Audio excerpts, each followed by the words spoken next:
taking a look about biscuits and gravy. Matter of fact, I'm gonna go ahead and go to the biscuits and gravy Yeah. intro. Okay. If I find my way home, yeah. Wouldn't it be crazy? Don't you still amaze me? Wouldn't it be crazy? Don't you still amaze me? Wouldn't it be crazy? Don't you still amaze me? Let's go, biscuits and gravy. This is how we looked last week, man. We were two and Terrible. five. We got off to a really good start. We got off to a really good start earlier in the week, but things just kind of died down. But week one, as kind of expected because of the way that things shift. You do as much research as you can on people, and sometimes people not what they say on paper, just like in real life, right? But I got to play it on the field. Yeah, they play the game on the field. That's for sure. yeah, Hey, they gotta explain play what the this is because I know I got a shout out to my guy Dale who's watching for the first time today. He's actually game. poolside down at the other end. So explain what this biscuits and gravy is all about. So the biscuits and gravy is official contest entry from this show right here with these people that you see on this show right here. And this is a huge contest. It's the first Westgate Super Contest in Vegas, the first one for college. And we're in there, man. Biscuits and gravy. We're in there as biscuits and gravy. You can go online. You'll see us in the contest card or whatever. It's a whole bunch of top notch cappers in there, guys from Beeson, guys from Wager Talk, some of our friends that we know out there. They're all in this thing right here. We had to jump in and get a part of it, man, because that's what we do. Um, contest contest betting goes a little different. You guys will see how we figure it out. But Full let me bring my man disclosure. Wine in. Wine's in the back. Let me bring Wine in. What up, Wine, boys? Top of the morning, There he guys. is. Let's go. Good to see you guys. Happy Saturday. Shout out to everyone in the chat. Shout out to Doc. Look at that background right there. That doesn't even look real. That's right. Living out there, man. I told Love him I'm gonna drag this with me everywhere I go. yeah, you that got to is save nice. that background. Shout out to everyone in the chat. I see my guy Dummy Gun Ricci, Paco Healy, Dale, AODs, JT in the chat. Good to see you guys and happy Saturday. Excited to join you guys for week 2 of college football. Absolutely. And we glad to have you, my brother. But we're taking a look real quick on our biscuits and gravy right here. And this was the results from last week, which kind of makes me feel like this.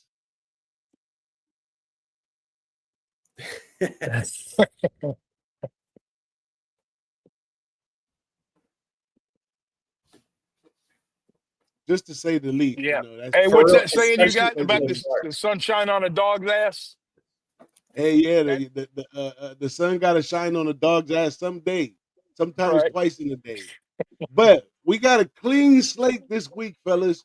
We got a clean slate. Here's our picks for this week right here. Biscuits and gravy. And this time we want to end up more like this. Uh, There we go. Yeah, we want to end up more like this time next week. But let's jump right in it, man. This pick right here. I don't have much on it. But my man Big Ragu, he loves this pick right here. If you follow him on X, you already know what's up. How you feel like I'm gonna give you 60 seconds uh for this pick, Big Ragu. all right, here we go. So You ready? basically, yeah, go ahead, roll it up. I'm ready to roll with it. So we got Central Michigan, who played last week out in Fresno as a 1.5 point underdog on the road. They totally got annihilated. Uh, Pitt, Pitt, on the other hand, they played Duquesne 61-9. They covered the spread and the over by themselves. But here's the thing with Central Michigan. They got brand new coach, Matt Drinko, former Army offensive coordinator. They're not built to throw the ball deep. They're not built to expose the weakness that Pitt has, which is their defensive backs. But Pittsburgh is definitely going to mix it up and stretch the field out. And they're going to put some points up here, guys. What did we say about first-year coaches last week? Here they are. And this team, like you said, went from Central Michigan out to California. They're staying out in Cali for 2 weeks. The only good thing about this game for them is they're going to go home and collect a paycheck, come back west or east, get the paycheck, and go back to Central Michigan. So this is a travel game. and a lot of other stuff going on here. So I like Pitt to run the numbers up strong in this spot. I like it. I like it. You got anything on that, or you want to jump this straight to VT? Let's go straight to VT. Let's do it, guys. Set the timer. I'm ready to go. You ready to go? Let's Let's go. go for it. Yeah, guys, Virginia Tech here. Definitely this spot. If you guys watched the game last week against South Carolina, they were covering the whole entire game. Was that a touchdown by Nick Harbor in the first half? Absolutely. Got a little bit lucky there on the first half, but I think that Virginia Tech team showed some heart, especially defensively, being able to stop Sellers. I mean, that explosive play to Nick Harbor with a couple minutes left, the 65-yard touchdown pass. I can't really explain that. Can you explain the 80-yard punt return either? Can't really explain that in the last couple of possessions of a game to lose a cover. I think Brent Pry is going to have his team ready to roll. I think Kyron Jones has hurt enough that he hasn't made any improvements this last offseason. I think he showed some toughness out there on 3rd and short. You saw him running with the ball, and you didn't see him like trying to slide. You saw him putting his shoulder headfirst into these safeties and linebackers, wanting them to feel him. And he looked good in those situations. They did move a little slow on offense. I'm getting close here, but Virginia Tech money line. This is a big revenge game at Blacksburg, Virginia. They're going to take care of business. Revenge game from last year. Vanderbilt's overrated this year. Virginia Tech money line. Let's go. Let's go. Let's go. Let's go. Let's hop into the next one, Iowa. I kind of looked at the Iowa game. Basically, this is a yearly rival. Iowa's supposed to be a couple steps up with the passing game they're trying to develop. They've been trying to develop for the last few years, and we already know what they could do on defense. We already know what to expect with that. But a lot of people are on this hot Matt Campbell group in Iowa State, trying to see, maybe if they make it over the hump this year. This game is always a deciding factor for both teams. And if my memory is correct, Iowa won. I mean, Iowa State won last year, and this is more of a revenge factor right here for Iowa. Am I correct? Yeah. They haven't won. I think Iowa State hasn't won a name since 2011. Some way Something back. crazy Oh, like that, yeah. or they beat the spread or something? Because I know I was on Iowa last year in Yeah. this game, Yeah. and I ended up losing. But that's just a brief memory. I haven't went over it. Who want to hop in the box for a minute on this one? I'll say something about this game. So this is Let's a go. long tenured game, obviously, for a long, long time. Kurt Ferentz, he's the oldest tenured college football coach. I don't know. He's like 26, 27 years or however many 27. you want. 27, right? So, I mean, and the knock on Iowa for years has always been the offense, the offense, the offense. But this team made me more money than any team in college football last year. So I kind of got a close spot in my heart for them right now. On the offensive side of things, they made some improvements, right? He fired his son. They're bringing a new OC. Are they going to light up the scoreboard? Last year, I think they were putting like 20 something points, 27 points a game, which is unusual for this team, which usually scores about 19.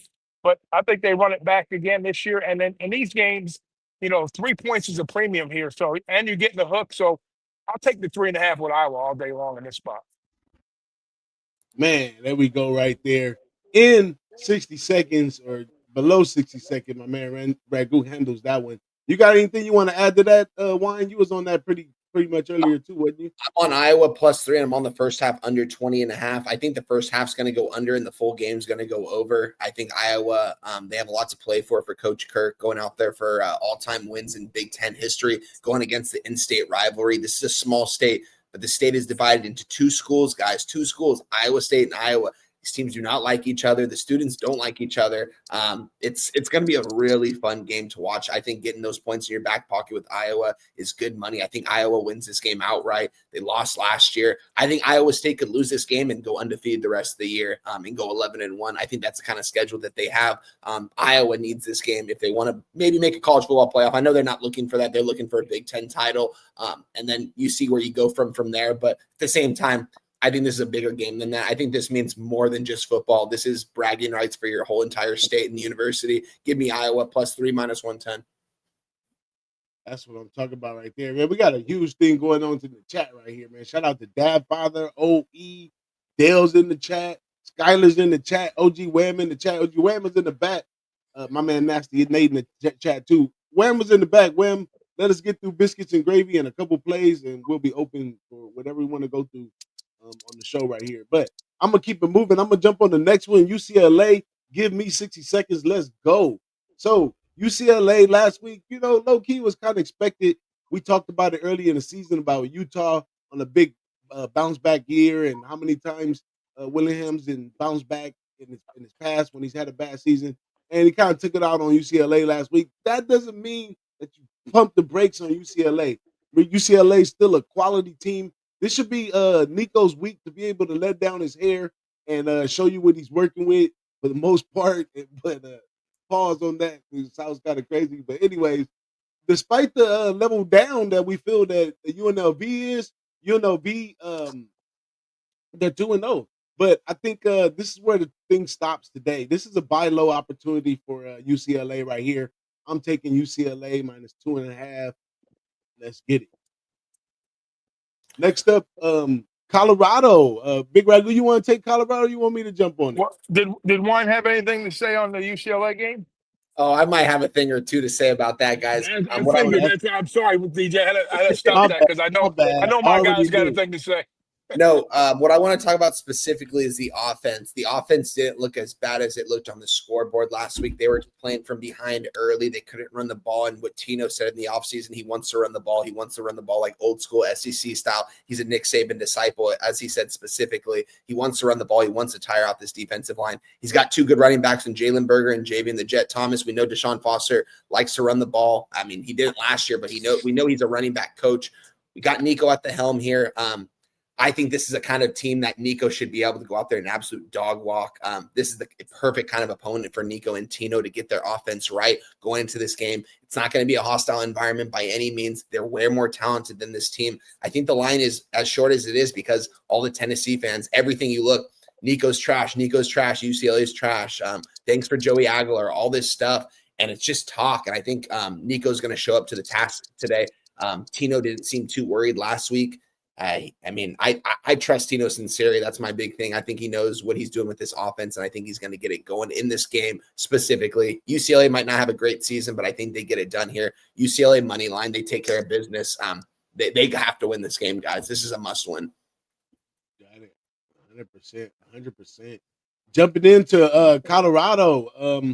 I mean, I got a few things to say about Colorado. Colorado at home for me is a thing. Didn't work last week because we already knew it and we cashed in on that. But this week is where they do get it done.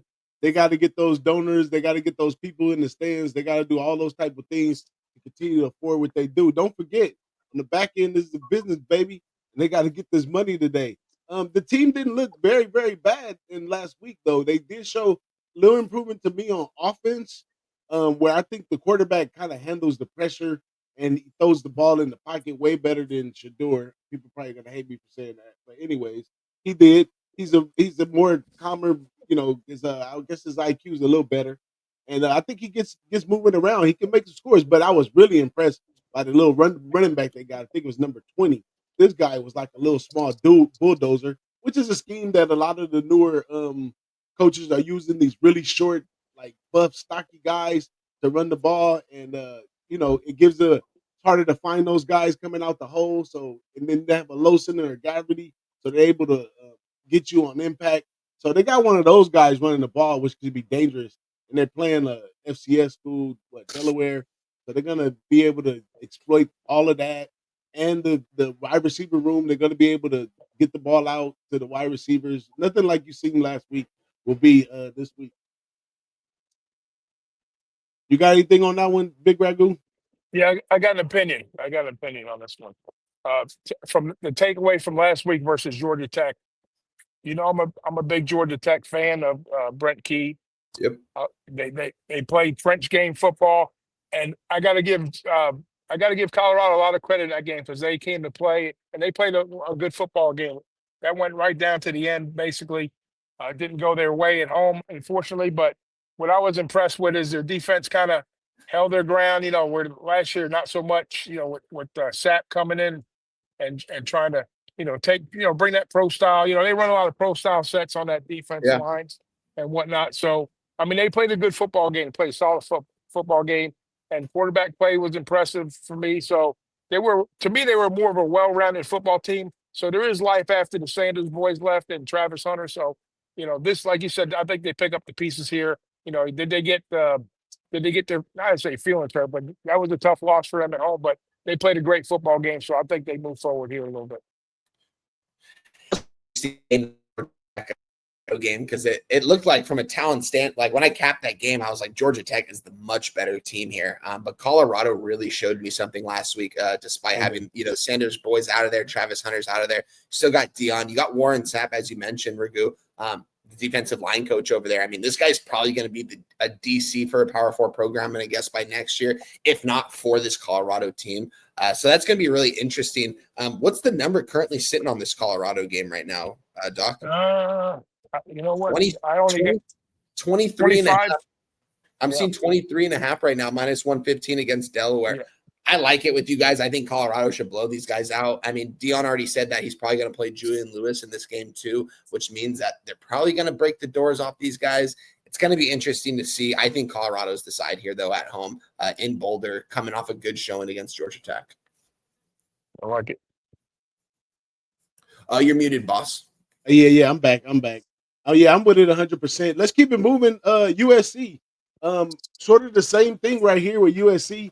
I mean, USC and their culture, they just want to run it up, have good Friday nights, get drunk, go down on Figueroa, get fast food late at night to the Trojan Club. That's the culture that's around the campus right there, and that's what they want to do. And this is a great opportunity for doing. Don't forget this is a make or break year for our guy Lincoln Riley and also Brian Kelly. And you've seen what Brian Kelly did; he looked better than ever. So these are top quality coaches that has to put it together to kind of save their ass right now. So I think Lincoln Riley, he doesn't care if he runs it up 70 points. He want to see every tool and weapon that he has on his team. The second team is going to come in and they're going to be trying to score. So I don't have no problem covering this 29 with USC. Anybody got anything to add to that? Yeah, this is one of my plays actually. And I misspoke on that Pitt game. I was thinking that was Central Michigan. It was actually Georgia Southern that was on the West Coast versus Fresno. So that's my bad. They were the 1.5 point underdog, and they got railed in that game they got railed by Fresno pretty bad.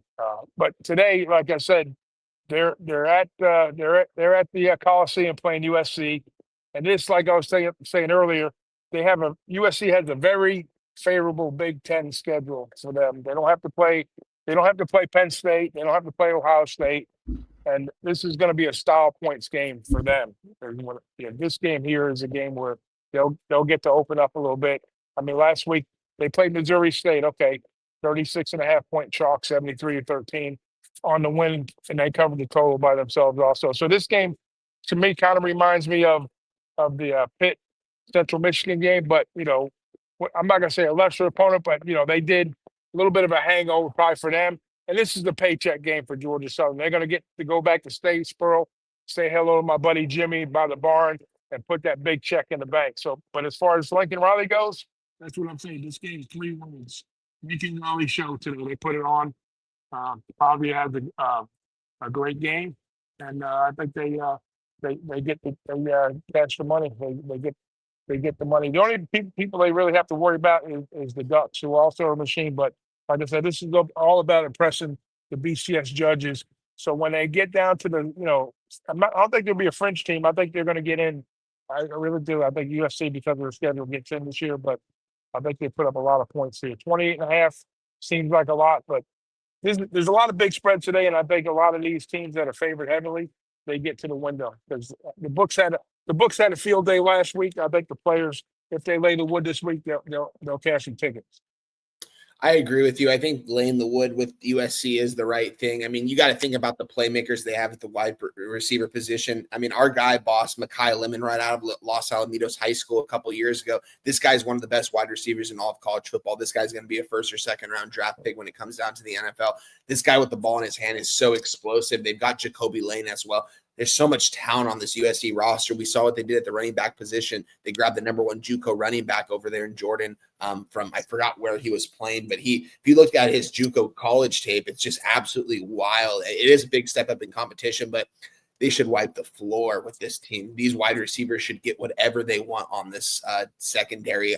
I see USC running up the scoreboard and not stopping. You guys mentioned it, Lincoln Riley kind of on the hot seat. Not really. He's not going to get fired, but the same time, he wants to show these donors, he wants to show this fan base that they're here to win. It's USC. This is a big time program. I think USC smashes these guys. Yeah, that was a little extra. Not that he's on the hot seat, but it's time to show and improve. You know what I'm saying? Yeah. So they got to do that. Let's jump into this last one, which I pretty think all of us got to have a little bit on this one because this one you can kind of say is the tough one right here. But we're banking on Baylor right here coming back off of a bad loss. But overall, in that loss, they didn't look bad. Things were like together, but didn't kind of sink all the way. Um, then they playing this SMU team that this is called the rivalry, a rivalry from Texas that they never really put all the way together. But it went away for a while, so they don't have a name for it, but it's considered a rivalry. This is Waco, Texas versus Dallas, Texas. So this should be a shootout. They got two heavily talented quarterbacks. They basically almost like uh, twins almost. They both can do the same thing. They're mobile quarterbacks that also can throw a long ball. But my angle right here is in the trenches. From looking at film of both teams right here, looks like Baylor's going to win the trenches by far. They're a little size bigger, and that's the thing that they were trying to correct with SMU is bringing in some bigger guys. So they bring in some bigger guys, but they still look kind of thin compared to with Baylor. And then Baylor's coming off of playing a tough game against some big guys last week. I think the game comes down to the trenches right here. Baylor gets the edge. You want to give me 2.5 points? I'll take them. I like Baylor right here. Yeah, I'm with you guys. I think Baylor's the clear cut side here in this spot. I mean, we're talking about an SMU team that made the college football playoff last year. A guy right last year that I highly respect as an offensive guru, as I would say. I mean, what did they do in the offseason? They grabbed TJ Harden from UCLA. You guys know him. I was a big fan of his last year at UCLA. I was really bummed he went over to this SMU program. Baylor, on the other hand, though, coming off a tough loss to Auburn, David Aranda might be a little bit feeling something the type of way this game because I think that everything's in front of him for the Big 12 schedule. This isn't part of their conference game. All you need to do is go to your conference championship and win that game. And they can lose all their out of conference and still make a college football playoff. But at the same time, you want to have some confidence. And I think there's just so much togetherness on this Baylor team. It's a lot of guys that have been here for a long time that David Arana has kind of brought up. These guys are 5th, 6th year guys, including the quarterback, the offensive line. They have so much older players, experienced players. I thought that was going to show up last week against Auburn. I think it shows up this week against SMU. SMU has a very favorable schedule. I think SMU can still win 10 games if they lose this game and still probably make an ACC title appearance. We'll see. I don't think they're as good as they were last year. I think losing that running back was a big thing, even though bringing in TJ Harden and a couple other transfers was a big time thing. I think they might take a step back this year. I think being a team like SMU going to the college football playoff, that might not ever happen again. Unless Rhett Lashley stays here for quite some time, but I'm assuming he's going to probably take a bigger job here in these next couple of years. But SMU does have some money to pay. They are a private school. It's one of the most expensive schools to go to Texas. So they might be able to pay him some money. We'll see. It doesn't matter though. I think Baylor's the side. I think SMU, they can be fine the rest of the season with losing this game. Baylor, they might lose some confidence starting off 0-2, even though it's out of conference. I think Baylor's the side in this game. Yeah, well, it looks like the We're sharp gonna let side. go ahead, put the cherry on top. Big Red I'm going to Blue. be brief on it. I didn't get to the window with this game, but I think Baylor is definitely the sharper side here. I mean, SMU's playing at home. They're nationally ranked. They played college, playoffs last year, and that was and I would say a little more inconsistency type of game. I mean, Baylor probably was the sharp side last week too, and they didn't get it done at home. As a home dog, and I think the public kind of got to the window with Auburn on that one, but they got lucky. But today, I think it speaks volumes to 2.5 point spread at home. You're less than a field goal at home. Normally, that's a play on type scenario, but here I'm going to have to agree with you guys. I think Baylor is the sharper side here, so I think they kind of hold it together. I mean, the line tells us that right now, so I think the bigger bets are on Baylor. And there are more tickets, but bigger money, bigger bets are on Baylor here. So you follow the money in this one, guys. There it is right there. This is our biscuits and gravy section of the show. Once again, biscuits and gravy is our name in a huge college football contest going down in Vegas with all the top-notch cappers. And we in there, of course, and we're gonna continue to show you our journey as we go through the biscuits and gravy, y'all. But remember, this week we want to end up like this: biscuits and gravy, baby. But Hey, let's go ahead and full jump. disclosure. If I find my way home, yeah. Wouldn't it be crazy? Don't you still amaze me? Wouldn't it be crazy? Don't you still amaze me? Wouldn't it be crazy? Don't you still amaze me? That sounds good right now, boss. Some nice biscuits and gravy. Oh man, that sounds good. Let's eat. But before we move into our picks, man, we got to go to our guy NCAT33 that's in the chat. Our guy coming all the way from the Carolinas right there, and we I said we're gonna name him Adventure Man or something like that. I can't